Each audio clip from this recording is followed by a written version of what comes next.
Clarity ఉంది ప్రజలకి.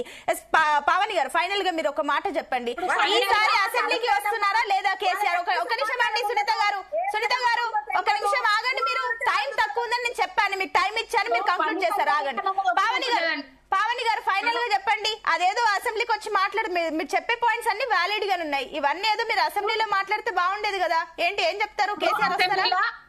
అసెంబ్లీలో యాంకర్ గారు జగదీష్ అన్న గారు మాట్లాడితే మైకులు కట్ చేసిండ్రు, హరీష్ రావు గారు మాట్లాడితే మైకులు కట్ చేసిండ్రు, వీడియోలు కట్ చేసిండ్రు, కేటీఆర్ అన్న మాట్లాడితే మైకులు కట్ చేసిండ్రు, బీసీల గురించి గంగుల కమలాకర్ మాట్లాడితే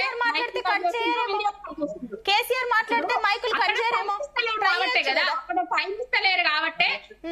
అక్కడ టైం ఇస్తలేరు కాబట్టే ప్రజాక్షేత్రంలోకి వచ్చి వాళ్ళ తప్పులనన్నిటినీ వెళ్ళబుచ్చుతున్నారు. వాళ్ళు ఏం చేస్తున్నారు, తెలంగాణ రాష్ట్రానికి ఏ విధంగా అన్యాయం చేస్తున్నారు అనేది బయట పెడుతున్నారు. ఇప్పుడు బీజేపీలో 8 మంది అన్న పాయింట్ ప్రకారం కేసీఆర్ కూడా వచ్చి అసెంబ్లీలో మాట్లాడితే ఆయన మైకు కట్ చేసినా, ఆయనకు టైం కట్ చేసినా అప్పుడు మీరు అన్న పాయింట్ ని వ్యాలిడ్. కేసీఆర్ అక్కడికి వెళ్లకుండానే మాట్లాడకుండానే కట్ చేస్తున్నారు, ఎల్లరు చేయరు అని చెప్తే ఎట్లా? ఇప్పుడు రోజు మనం చూస్తూనే అసెంబ్లీ జరిగినప్పుడు మనం ప్రతిపక్ష నేత కదా, మేబీ ఆయన మాట్లాడేది వింటారేమో కదా. ఆయన ప్రజల కోసమే మాట్లాడతారు, ప్రజాక్షేత్రంలోనే మాట్లాడతారు.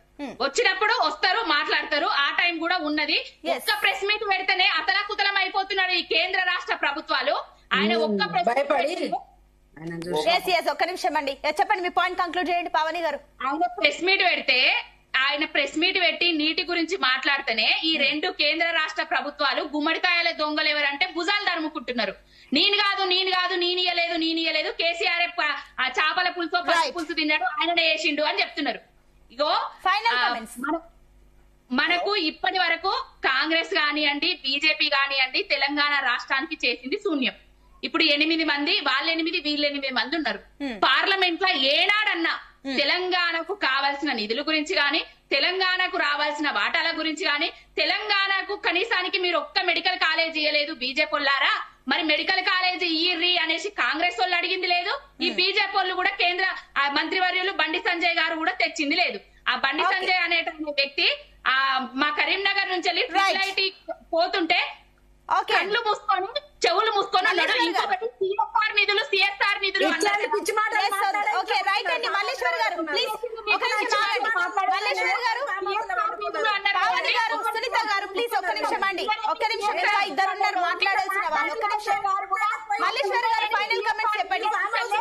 పావని గారు ప్లీజ్ ఒక్క నిమిషం ఆగండి, టైం తక్కువ ఉంది. మల్లేశ్వర్ గారు మీ పాయింట్ చెప్పండి. ఇప్పుడు వీళ్ళ కథ చూస్తే ఏంటంటే, ఇప్పుడు మనకు ఈ పంచాయతీలు కేసీఆర్ రేవంత్ రెడ్డి బయట తిట్టుడేమో గానీ ఈ కాదు. ఇప్పుడు డిబేట్ కి వచ్చినాక కూడా ఈ పంచాయతీ ఒకరు మాట్లాడినాక మాట్లాడండి, మీకు మీ అభిప్రాయ భేదాలు ఇప్పుడు ఏం లేదు. ఇప్పుడు మొదటి నుంచి కూడా ఇప్పుడు కేసీఆర్ ప్రపోజల్ పెట్టినటువంటి 45 టీఎంసీలకు కూడా పాలమూరు రంగారెడ్డి విషయంలో మనకు వాళ్ళు ఎందుకు వ్యతిరేకించారు, మీరు 45 టీఎంసీలు దేనికి వాడుకుంటాం అనేది చెప్పలేదు, కుంటల చెరువుల అనే దాని మీద దాన్ని రిటర్న్ చేసినటువంటి పరిస్థితి ఉంది, ఒక క్లారిటీ లేకనే.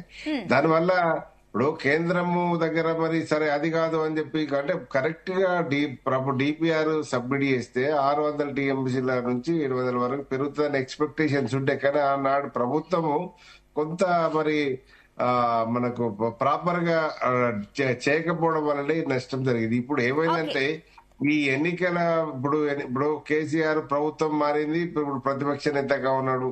ఇప్పుడు నీళ్ల పంచాయతీ నాడు చేయని కేసీఆర్ ఇప్పుడు చేస్తాను అని, లేకపోతే ఇప్పుడు ఏదో అన్యాయం జరిగిందని మాట్లాడితే ఇప్పుడు అది కొంత వినసొంపిగా లేదు. ఎందుకంటే దీన్ని ఏంటంటే నీళ్ల విషయాన్ని ట్రంప్ కార్డుగా వాడుకుంటున్నటువంటి పరిస్థితి ఏర్పడతా ఉన్నది. ఈ 2 పార్టీలు కూడా ఇప్పుడు ఏమైందంటే ఇప్పుడు ఎవరు ప్రపోజల్ పెట్టినా ఇవ్వాల్సింది బీజేపీ పెద్దన్న పాత్ర పోషిస్తే నీళ్ల పంచాయతీకి మల్లేశ్వర్ గారు రైట్ అండి. మానవతరాయ్ గారు మీతోనే కంక్లూడ్ చేస్తాను, ఒక్క నిమిషం ఆగండి. శ్యామ్ సుందర్ గారు మీ పాయింట్ కంక్లూడ్ చేయండి. చెప్పండి శ్యామ్ సుందర్ గారు. శ్యామ్ సుందర్ సార్ అవపడతలేడు అసలు. శ్యామ్ సుందర్ గారు నా ఆడియో వినిపిస్తుందా మీకు? మ్యూట్ లో ఉన్నారండి మీరు. ఇప్పుడు ఓకే చెప్పండి. ఇప్పుడు డిబేట్ కి వచ్చినప్పుడు మా అభిప్రాయమే మిగతా వాళ్ళు కూడా చెప్పాలి అనడం కరెక్ట్ కాదు. మీ యాంగిల్లో నా యాంగిల్లో నాది కరెక్ట్, మీ యాంగిల్లో మీది కరెక్ట్. కాబట్టి ఒకళ్ళని మాట్లాడి ప్లీజ్ టైం తక్కువ ఉందండి. పాయింట్ మాట్లాడండి. ఓకే మాట్లాడండి సార్, మాట్లాడండి. అదే చెప్తున్నా కదా. పాయింట్ మాట్లాడండి. రెండో విషయం ఇప్పుడు టిఆర్ఎస్ గవర్నమెంట్ సచ్చీలమైన గవర్నమెంట్ ఏం కాదు, అవినీతి కుంభకోణాల్లో పూరుకుపోయింది. కాబట్టి ప్రజలు దాన్ని తిరస్కరించి కాంగ్రెస్ ని అధికారం ఇచ్చిండ్రు. కాంగ్రెస్ కి వచ్చిన తర్వాత కాంగ్రెస్ ఏం చేస్తుంది? కాంగ్రెస్ అదే పద్ధతిలో పోతుంది. తర్వాత కాంగ్రెస్ ఇప్పుడు ఒకటి సొంతంగా కేబినెట్ మినిస్టరే మా మినిస్టర్లంతా నేను అవినీతి చెయ్యా, మాకు మినిస్టర్లంతా డబ్బులు నేను తీసుకోను అని కాంగ్రెస్ మినిస్టరే అన్నారు. అన్నప్పుడు దాన్ని ఎట్లా అవినీతిని సమర్థించుకుంటారు కాంగ్రెస్ పార్టీ నాయకులు? ఇది అడిగితే కోపం వస్తే ఎట్లా? కాబట్టి కోపానికి రాకండి, వినడం నేర్చుకోండి. రైట్ అండి. నాకు అవకాశం ఇచ్చారు. టిఆర్ఎస్ గవర్నమెంట్ ఇప్పుడు సిఎస్ఆర్ కార్పొరేట్ సోషల్ రెస్పాన్సిబిలిటీ వినండి శ్యామ్ గారు నాకు ఇచ్చారు. కార్పొరేట్ సోషల్ రెస్పాన్సిబిలిటీ కింద ఎక్కడైనా సరే సమాజ సంక్షేమం కోసం క్రీడల ప్రోత్సహించడం కోసం డబ్బులు ఖర్చు పెట్టవచ్చు. ఏ పరిశ్రమ అయినా సరే, ప్రభుత్వమైనా ప్రైవేట్ అయినా, దానికి ఖర్చు పెట్టింది అది లెక్క కాదు, అది అభివృద్ధి కోసమే, క్రీడా కోసమే.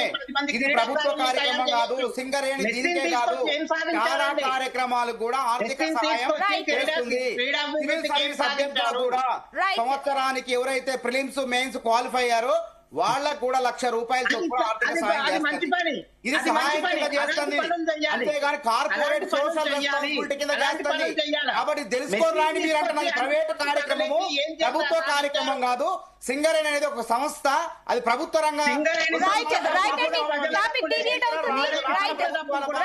డిబేట్ లో పార్టిసిపేట్ చేసిన అందరికి కూడా థ్యాంక్ యూ సో మచ్. మొత్తం మీద చూస్తున్నాం కేసీఆర్ మాటలకి